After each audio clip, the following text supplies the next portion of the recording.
Welcome to ShareChat TNPSC. இன்னைக்கு நம்ம இந்த வீடியோ பதிவில் ரொம்பவே முக்கியமான ஒரு இம்பார்ட்டண்ட் ஒரு டாபிக் பற்றி பார்க்க போகிறோம். டிஎன்பிஎஸ்சியில் தமிழில் இது வரைக்கும் கேட்கப்பட்ட ப்ரீவியஸ் இயர் கொஸ்டின்ஸ் புது சிலபஸை வச்சு 2012 2024 வரைக்கும் என்னென்னலாம் கேட்டிருக்காங்க அப்படின்னு டாபிக் வைஸ் பிடிஎஃப் கொண்டு வந்திருக்கோம்ப்பா. ஸோ இது சாம்பிள் பிடிஎஃப் தான். ஸோ இந்த சாம்பிள் பிடிஎஃப் எதோடதெல்லாம் அழகு 1 இலக்கணத்தில் சந்திப்பிள்ளையோட சாம்பிள் பிடிஎஃப் இந்த பிடிஎஃப். ஸோ இப்போ சந்திப்பிள்ளைன்னு எடுத்துக்கிட்டிங்கன்னா 2012 2024 வரைக்கும் என்னென்ன கேள்விகள்லாம் கேட்டிருக்காங்களோ ஸோ அதை ஒரே பிடிஎஃபாக கொண்டு வந்திருக்கோம்ப்பா.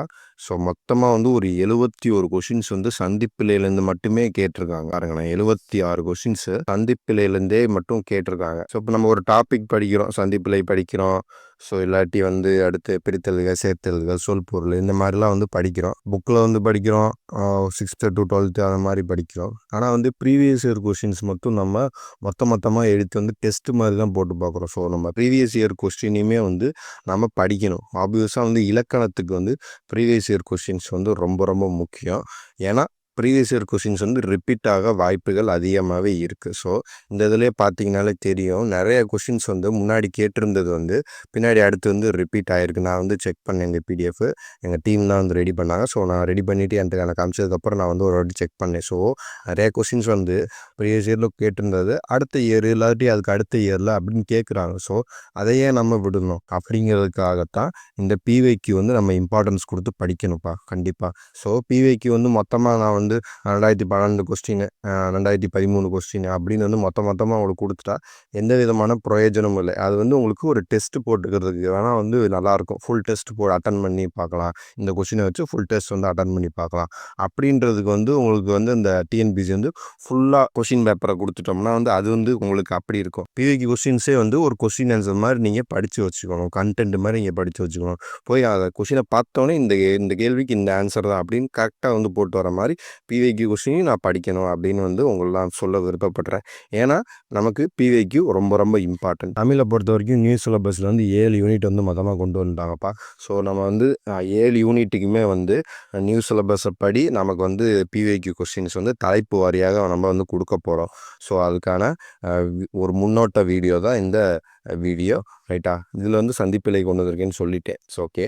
ஸோ இதே மாதிரி ஒவ்வொரு டாப்பிக்குமே எழுத்து, பிரித்தெழுதுக, சேர்த்தெழுதுக, லகர வேறுபாடு, இனவெழுத்துக்கள் அறிதல், சுட்டெழுத்துக்கள், வினா எழுத்துக்கள், ஒருமைப்பன்மை அறிதல், இதே மாதிரி ஒவ்வொரு டாப்பிக்கும் ஒரு டாபிக் விடாமல் யூனிட் 7 யூனிட்டில் இருக்க ஒரு டாப்பிக்கும் விடாமல் நாங்கள் பிடிஎஃப் ரெடி பண்ணிக்கிட்டு இருக்கோம். ஸோ சாம்பிள் பிடிஎஃப் ரெடி பண்ணியாச்சு, மொத்த பிடிஎஃப் ரெடி பண்ணிகிட்டு இருக்கோம். வர சாட்டர்டே இந்த பிடிஎஃபை நம்ம டெலிகிராம் சேனலில் ரிலீஸ் பண்ணலான்னு இருக்கோம். இந்த பிடிஎஃப் கண்டிப்பாக எல்லாருக்குமே யூஸ் ஆகும். யார் யாருக்கு யூஸ் ஆகாதுன்னு சொல்கிறேன்னா, இந்த அகாடமியில் ஏற்கனவே புக்ஸ்லாம் வாங்கி ஸோ அதில் பிவிக்யூஸ்லாம் கொடுத்துருப்பாங்க. ஸோ அதில் டாபிக் வைஸ் பிவிக்யூ கொடுத்துருப்பாங்களான்னு எனக்கு தெரியாது.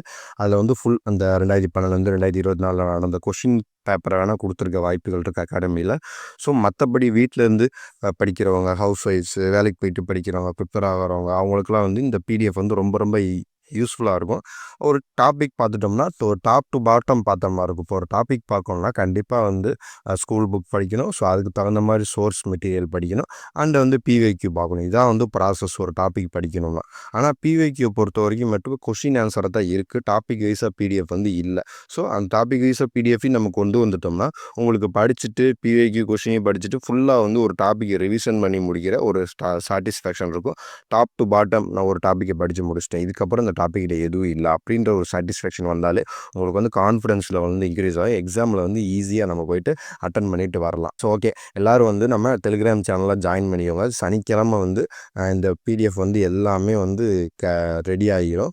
ஸோ ஃபர்தர் அப்டேட்ஸ் என்னன்றதை நம்ம டெலிகிராம் சேனலில் தான் அப்டேட் பண்ணுவோம். ஸோ கீழே டெலிகிராம் சேனல் லிங்க் இருக்குது, நீங்கள் டச் பண்ணி நம்ம டெலிகிராம் சேனலில் ஜாயின் பண்ணிட்டீங்க. அண்டு டிஎன்பிசி குரூப் 2 2Aக்கு ஏற்கனவே ஃப்ரீ டெஸ்ட் பேட்ச் 1 வீக் நடந்து முடிஞ்சிருக்குப்பா. ஸோ நீங்கள் செகண்ட் வீக்லேருந்து ஸ்டார்ட் பண்ணிக்கிறேன் சார், 1 வீக் என்னால் இது பண்ணிட முடியும், என்னால் படிச்சிட முடியும், ஏற்கனவே படிச்சிருக்கேன், ரிவிஷன் பண்ணிடுவேன் அப்படின்ட்டு நினைக்கிறவங்க அந்த ஃப்ரீ டெஸ்ட் பேட்சில் ஜாயின் ஆகிக்கலாம். ஸோ அந்த ஃப்ரீ டெஸ்ட் பேட்சுக்கான சேனல் லிங்க்கு கீழே டிஸ்கிரிப்ஷனில் கொடுத்துருக்கேன். ஸோ அந்த சேனலில் ஜாயின் பண்ணிவிட்டு ஃபர்தராக என்னன்றதை நம்ம டெலிகிராம் சேனலில் போஸ்ட் பண்ணிடுவோம். ஸோ இந்த topic wise TNPSC previous year question PDF so யாருக்கெல்லாம் வேணுமோ அவங்களுக்குலாம் வந்து ஒரு லைக்கை போட்டு விட்ருங்க. கீழே வந்து எஸ் வேணும் அப்படின்ட்டு ஏதாச்சும் வந்து கமெண்ட் செக்ஷனில் வந்து கமெண்ட் பண்ணிவிடுங்க. அண்ட் உங்கள் ஃப்ரெண்ட்ஸுக்கு வந்து இந்த வீடியோ வந்து ஷேர் பண்ணி விடுங்க. ஏன்னா வந்து அவங்களுக்கும் ரொம்ப யூஸ்ஃபுல்லாக இருக்கும். பட் இன்னும் ஒரு 20 நாளில் வந்து குரூப் 4 எக்ஸாம் வரப்போகுது. ஸோ அவங்களுக்குலாம் வந்து இது ரொம்ப யூஸ்ஃபுல்லாக இருக்கும். பிவிக்யூ கொஸ்டின்ஸ் வந்து நிறைய பேர் இப்போ வரைக்கும் பார்க்காம இருந்திருப்பாங்க. அவங்களுக்குலாம் ரொம்ப யூஸ்ஃபுல்லாக இருக்கும். அண்ட் ஆப்வியஸாக வந்து டிஎன்பிஎஸ்சி குரூப் 2 எக்ஸாமுக்கும் வந்து யார் யார் ஜென்ரல் தமிழ் படிக்கிறாங்களோ அவங்களுக்குலாம் வந்து இந்த topic wise previous year questions PDF வந்து ரொம்பவே யூஸ்ஃபுல்லாக இருக்கும். ஸோ மறக்காமல் நம்ம டெலிகிராம் சேனலில் ஜாயின் பண்ணிக்கோங்க. ஃப்ரீ டெஸ்ட் பேட்ச் போயிட்டுருக்கு. ஸோ அதுலேயும் வந்து நீங்கள் மறக்காமல் வந்து ஜாயின் பண்ணிக்கணும். ஃபர்தராக என்னென்ன அப்டேஷனுங்கிறத சனிக்கிழமை வந்து நம்ம டெலிகிராம் சேனலில் வந்து சொல்லிடுவோம். மறக்காமல் டெலிகிராம் சேனலில் வந்து ஜாயின் பண்ணிக்கோங்க. அஸ் எ ஃப்ரெஷர்ஸ் அவங்களுக்குலாம் வந்து இதெல்லாம் ரொம்ப ஈஸியாக இருக்கும். எப்படி வந்து படிக்கணும், எப்படி படிக்கக்கூடாது அப்படின்ட்டு உங்களுக்கு ஒரே நிறைய குழப்பமாக இருக்கும். ஸோ அஸ் எ ஃப்ரெஷராக இந்த பிடிஎஃப் வந்து உங்களுக்கு ரொம்ப ரொம்ப யூஸ்ஃபுல்லாக இருக்கும் கண்டிப்பாக. ஸோ பார்த்துட்டிங்கன்னா ஜென்ரல் தமிழில் பிவிக்யூ வந்து உங்கள் கையில் நீங்கள் வந்து ஒரு டாபிக் படிக்கிறீங்க, அதை புக்கில் படிக்கிறீங்க, ப்ளஸ் மெட்டீரியல் ஏதாச்சும் அவுட் சோர்ஸ் மெட்டீரியல் படிக்கிறீங்க, அண்ட் ப்ளஸ் வந்து இந்த பிவிக்யூ டாப்பிக்கை வந்து ஃபுல்லாக படித்து முடிச்சிட்டிங்கன்னா ஒரு டாபிக் உங்களுக்கு கம்ப்ளீட் ஆயிரும் அப்படின்ற சாட்டிஸ்ஃபேக்ஷன் இருக்கும். ஒரு பிகினராக இருக்கவங்களுக்கு நிறைய குழப்பங்கள் இருக்கும். ஸோ இப்படி படிச்சிங்கன்னா ஒரு கான்ஃபிடன்ஸ் லெவல் வந்து பிகினராக இருக்கவங்களுக்கு க்ரியேட் ஆகும். ஸோ அதுதான் நான் வந்து சொல்ல விரும்புகிறேன். ஸோ டெலிகிராம் சேனலில் வந்து ஜாயின் பண்ணிக்கோங்க. இந்த வீடியோ வந்து உங்கள் ஃப்ரெண்ட்ஸுக்கு வந்து ஷேர் பண்ணி விடுங்க. ஏன்னா வந்து நம்ம மட்டும் படித்தா பத்தாது, நம்மளோட இருக்கிற ஃப்ரெண்ட்ஸ் ஆஸ்பிரண்ட்ஸ் யார் யாரெல்லாம் கவர்மெண்ட் ஜாப் போகணும்னு நினைக்கிறாங்களோ ஸோ அவங்களும் வந்து இதை பற்றி தெரிஞ்சுக்கணும்.